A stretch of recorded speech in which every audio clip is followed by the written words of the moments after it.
Olá, bem-vinda, bem-vindo. Giovana aqui. Parte 1, informação.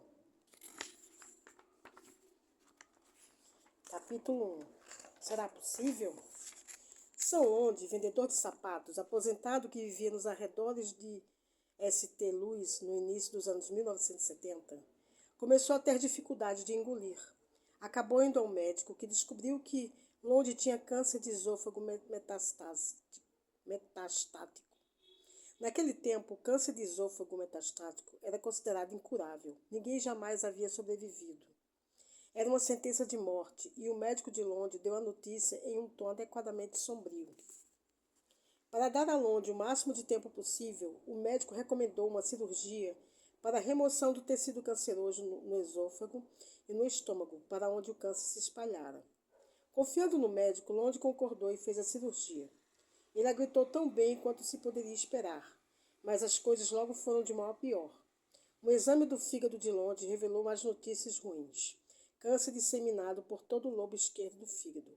O médico disse que, na melhor das hipóteses, infelizmente, Londres teria poucos meses de vida. Então Londres e a nova esposa, ambos na faixa dos 70 anos, conseguiram se mudar para Nashville, a 500 quilômetros onde ela tinha família. Logo após a mudança para o Tennessee, Longe foi internado no hospital e designado para Clifton Middle, especialista em medicina interna. Ao entrar no quarto de Longe pela primeira vez, o doutor meador encontrou um homenzinho com a barba por fazer, enrolado debaixo de um monte de cobertores, parecendo quase morto. Longe foi grosseiro e pouco comunicativo. As enfermeiras explicaram que ele estava daquele jeito desde a internação, dias antes.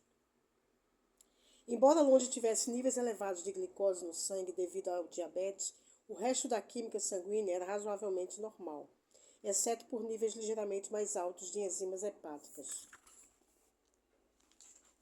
o que era de se esperar em alguém com câncer no fígado. Um exame médico adicional não mostrou nada mais de errado. Uma bênção, dada a situação desesperadora do paciente. Sob as ordens do novo médico, Londe fez fisioterapia e, a contragosto, recebeu uma dieta líquida fortificante e muitos cuidados à atenção da enfermagem. Depois de alguns dias, ficou um pouco mais forte e a rabugice diminuiu. Ele começou a conversar com o Dr. Meador sobre sua vida. Longe havia sido casado antes, e ele e a primeira esposa eram almas gêmeas. Não conseguiram ter filhos, mas tirando isso, tiveram uma boa vida. Como amavam barcos, compraram uma casa junto a um grande lago artificial quando se aposentaram. Em uma madrugada, a barragem nas proximidades arrebentou e uma parede de água desabou sobre a casa e a levou de roldão. Londres sobreviveu por milagre, agarrado aos destroços, mas o corpo da esposa nunca foi encontrado. Perdi tudo o que amava, disse ele ao doutor Meador. Meu coração e alma se foram na enchente daquela noite. 6 meses depois da morte da primeira esposa, ainda de luto e nas profundezas da depressão, Londres foi diagnosticado com câncer de esôfago e fez a cirurgia. Foi quando conheceu e se casou com a segunda esposa, uma mulher gentil que sabia de sua doença terminal e concordou em cuidar dele no tempo que restasse. Meses depois de se casarem, mudaram-se para Nashville e o resto da história o Dr. Meador já sabia. Quando Londres terminou a narrativa, o médico, impressionado com o que acabara de ouvir, perguntou em tom compassivo: "O que quer que eu faça por você?" O moribundo pensou um pouco e por fim respondeu: "Gostaria de estar vivo no Natal para poder passá-lo com minha esposa e sua família. Eles têm sido bons para mim. Só me ajuda a passar o Natal, é tudo o que quero."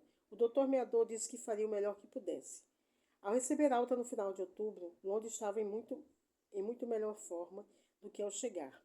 O doutor Meador ficou surpreso, mas satisfeito por seu paciente estar tão bem. O médico viu Londres uma vez por mês depois disso, e este parecia bem. Porém, exatamente uma semana depois do Natal, no dia do Ano Novo, a esposa de Londres o levou de volta ao hospital. O doutor Meador ficou surpreso ao constatar que Londres parecia novamente à beira da morte. Tudo o que conseguiu encontrar foi uma febrícula e uma pneumonia leve na radiografia de tórax de Londres, embora ele não parecesse ter problemas respiratórios. Todos os exames de sangue de Londres pareciam bons, e as culturas solicitadas pelo médico voltaram negativas para qualquer outra doença. O doutor Meador prescreveu antibióticos e colocou o paciente no oxigênio, esperando o melhor, mas em 24 horas, Sanlonge estava morto. Você deve estar achando que essa é a história de um típico diagnóstico de câncer, seguido da trágica morte por uma doença fatal, certo? Não exatamente. Uma coisa curiosa aconteceu quando o hospital realizou a autópsia de Longe. O fígado não estava tomado pelo câncer. Havia apenas um pequeno nódulo no lobo esquerdo e outro ponto muito pequeno no pulmão. A verdade é que nenhum dos dois tumores era grande o suficiente para matá-lo, e a área ao redor do esôfago estava totalmente livre da doença. O exame anormal do fígado realizado no hospital de St. Louis aparentemente produziu um resultado falso positivo. Sanlonge não morreu de câncer no esôfago, nem de câncer no fígado. Também não morreu de pneumonia leve que apresentava quando foi readmitido no hospital. Morreu simplesmente porque todos ao redor pensavam que ele estava morrendo. O médico em St. Louis pensou que Longe estivesse morrendo e depois o Dr. Meador em Nashville achou que Longe estivesse morrendo. A esposa e a família de Longe estavam também pensaram que ele estivesse morrendo. E mais importante, o próprio Longe achou que estivesse morrendo. É possível que Sanlonge tenha morrido só por causa do pensamento? É possível que o pensamento seja tão poderoso? Se for esse o caso, é único? Dá para ter overdose de placebo? O estudante Fred Mason não é nome verdadeiro, de 26 anos de idade, ficou deprimido quando a namorada terminou com ele. Viu o anúncio para o teste clínico de um novo medicamento antidepressivo e decidiu se inscrever. Ele tivera um surto de depressão 4 anos antes. Na época, o médico prescrevera o antidepressivo amitriptilina. Mas Mason foi forçado a interromper a medicação quando ficou excessivamente sonolento e desenvolveu dormência. Ele sentiu que a droga era forte demais para ele e agora esperava que a nova medicação tivesse menos efeitos colaterais. Depois de cerca de um mês no estudo, Mason decidiu ligar para a ex-namorada. Os dois discutiram ao telefone e, após desligar, ele impulsivamente pegou o frasco de comprimidos do teste e engoliu os 29 que restavam, em uma tentativa de suicídio. Arrependeu-se no mesmo instante. Em desespero, saiu ventando pelo corredor do prédio, gritou por socorro e desabou no chão. Uma vizinha ouviu o grito e o encontrou caído.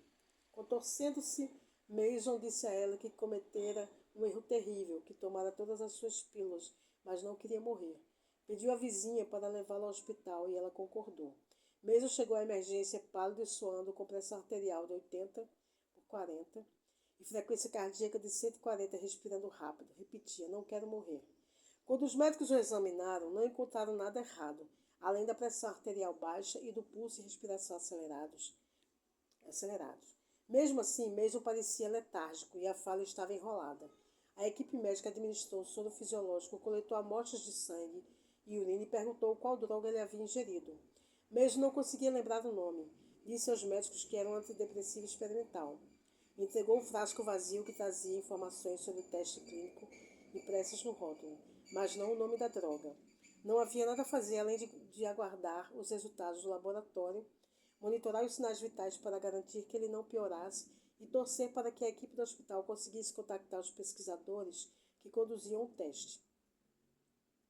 4 horas mais tarde, quando os testes de laboratório já haviam revelado resultados totalmente normais, chegou um médico participante do teste clínico da droga. Após checar o código no rótulo do frasco vazio e examinar os registros, ele anunciou que Mason estava tomando placebo e que as pílulas que engolira não continham drogas. A pressão sanguínea e o pulso de Mason voltaram ao normal, milagrosamente em poucos minutos. Como que por magia, ele também não mais se mostrou excessivamente sonolento. Mason fora vítima do nocebo, uma substância inofensiva que, graças a fortes expectativas, causa efeitos nocivos. Seria possível que os sintomas de Mason tivessem sido ocasionados unicamente por ser o que ele esperava que acontecesse, a engolir um grande número de antidepressivos? A mente de Mason, como a de Sanlonge, poderia ter tomado o controle do corpo a ponto de, guiada pelas expectativas do que parecia ser o cenário futuro mais provável, tornar o cenário real? Isso poderia acontecer mesmo significando que a mente teria de assumir o controle de funções que normalmente não estão sob controle consciente? Caso isso seja possível e seja verdade, que nossos pensamentos podem nos deixar doentes, Será que também temos a capacidade de usar os pensamentos para ficar bem? O sumiço mágico da depressão crônica. Janice Schoenfeld, uma designer de interiores de 46 anos, esposa e mãe, residente na Califórnia, sofria de depressão desde a adolescência. Nunca procurara ajuda para a doença até ver um anúncio de jornal em 1997. O Instituto de Neuropsiquiatria da UCLA buscava voluntários para testar um novo antidepressivo chamado venlafaxina, cuja depressão havia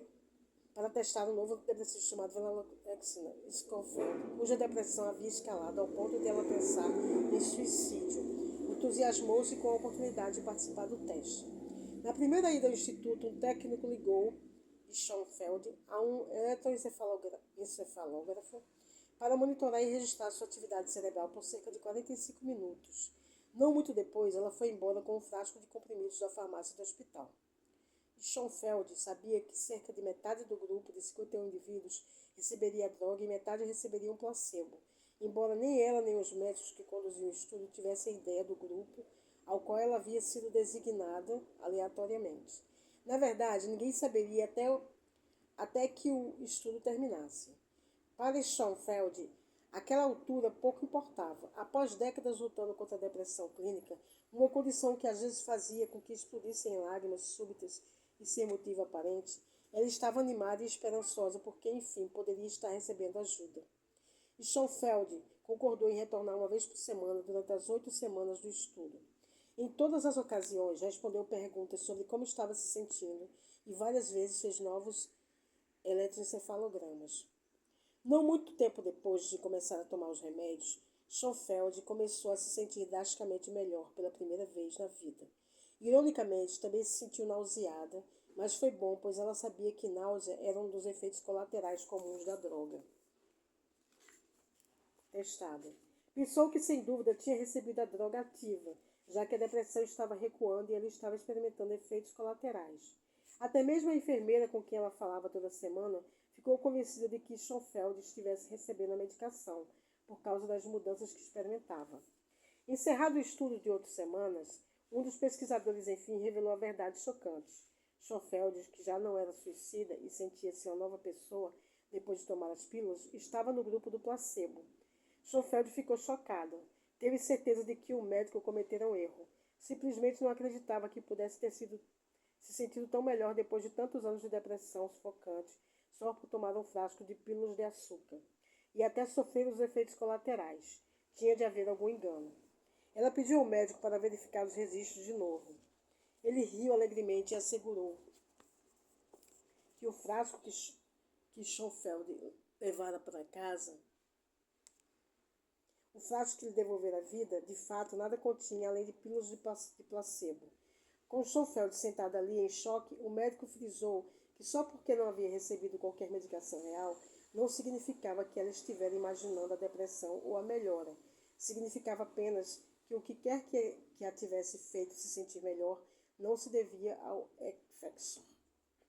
Schoenfeld não foi a única. Os resultados do estudo logo mostraram que 38% do grupo do placebo se sentiu melhor, contra 52% do grupo que tomou Effexor.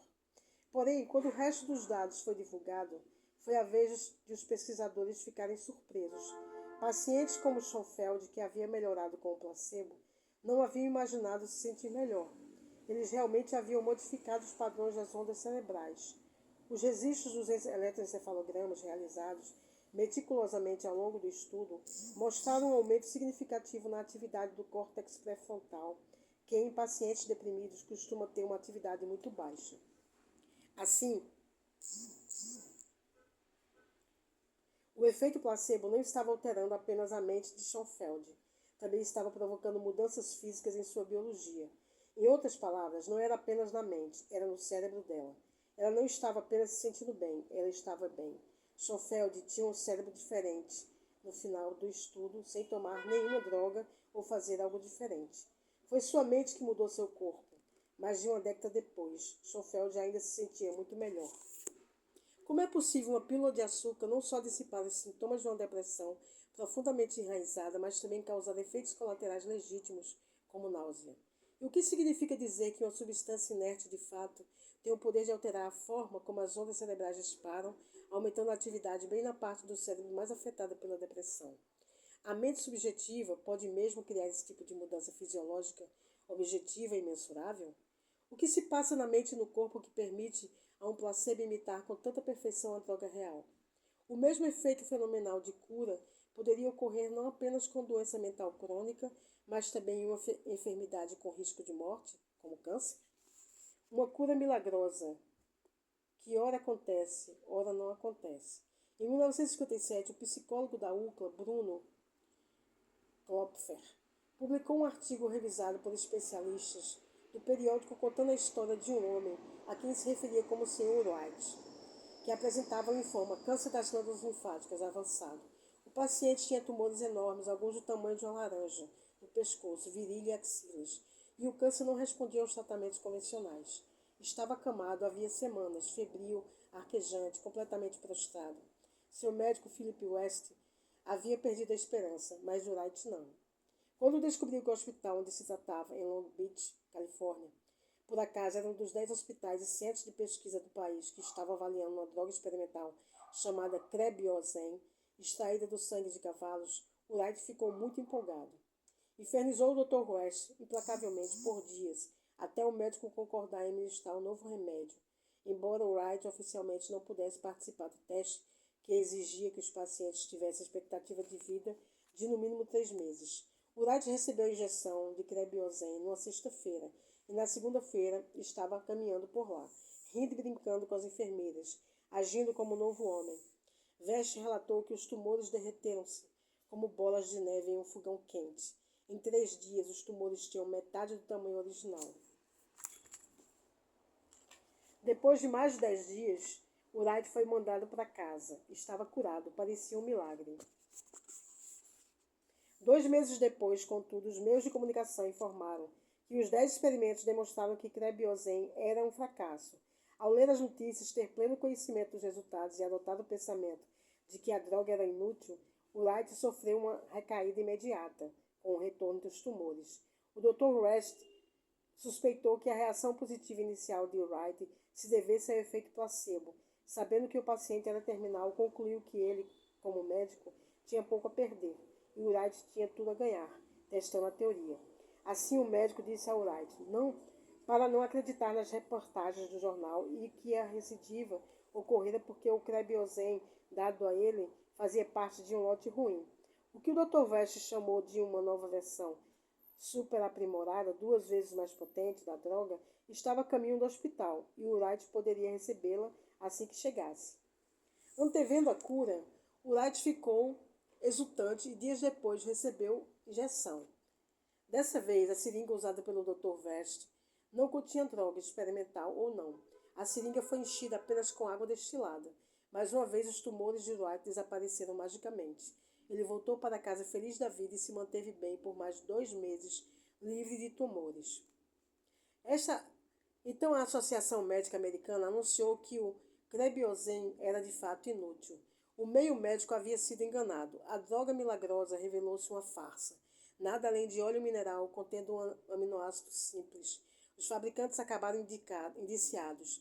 Ao ouvir as notícias, Wright teve a derradeira recidiva. Não mais acreditando na possibilidade da saúde, voltou para o hospital sem esperança e 2 dias depois estava morto. É possível que de alguma forma Wright tenha mudado seu estado de ser em questão de dias, não uma, mas 2 vezes para o de um homem que não tinha câncer. Seu corpo respondera de modo automático novamente e poderia ter retornado à condição de homem com câncer ao ouvir que a droga fora considerada inútil, com seu corpo criando exatamente a mesma química e retornando à condição doente habitual? Será possível alcançar um novo estado bioquímico não só quando se toma uma pílula ou uma injeção, mas também quando se passa por algo tão invasivo quanto uma cirurgia? A cirurgia de joelho que nunca aconteceu. Em 1996, o cirurgião ortopédico Bruce Moseley, da Faculdade de Medicina Baylor, um dos maiores especialistas em medicina esportiva ortopédica de Houston, publicou um estudo baseado em experimento com 10 voluntários, homens que haviam servido nas Forças Armadas e sofriam de osteoartrite no joelho. Devido à gravidade do quadro, muitos mancavam de modo perceptível, caminhavam com bengala ou precisavam de algum tipo de auxílio para se locomover. O estudo foi projetado para examinar. Reparou?